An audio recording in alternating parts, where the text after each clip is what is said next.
ஆலு இம்ரான். அளவிலா கருணையும் இணையிலா கிருபையுமுடைய அல்லாவின் திருப்பெயரால்.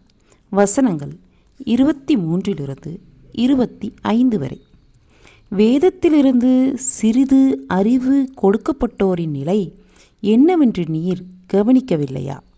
அவர்களுக்கிடையே தீர்ப்பு வழங்குவதற்காக அல்லாவின் வேதத்தின் பக்கம் வாருங்கள் என அவர்கள் அழைக்கப்படும் போது அவர்களில் ஒரு பிரிவினர் அதனை புறக்கணித்து திரும்பிச் செல்கிறார்கள்.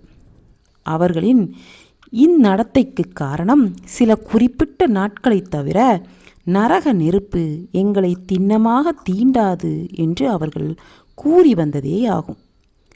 தாமே இயற்றிக்கொண்ட கோட்பாடுகள்தாம் அவர்களின் சமய விவகாரங்களில் அவர்களை பல தவறான கருத்துக்களில் உழல வைத்திருக்கின்றன. ஆனால் ஐயமின்றி வரவிருக்கின்ற ஒரு நாளில் நாம் அவர்களை ஒன்று திரட்டும் போது அவர்களின் நிலை என்னவாகும்? அந்நாளில் ஒவ்வொரு மனிதனுக்கும் அவனவன் சம்பாதித்ததற்குரிய கூலி முழுமையாய் வழங்கப்படும். மேலும் யார் மீதும் அநீதி இழைக்கப்பட மாட்டாது.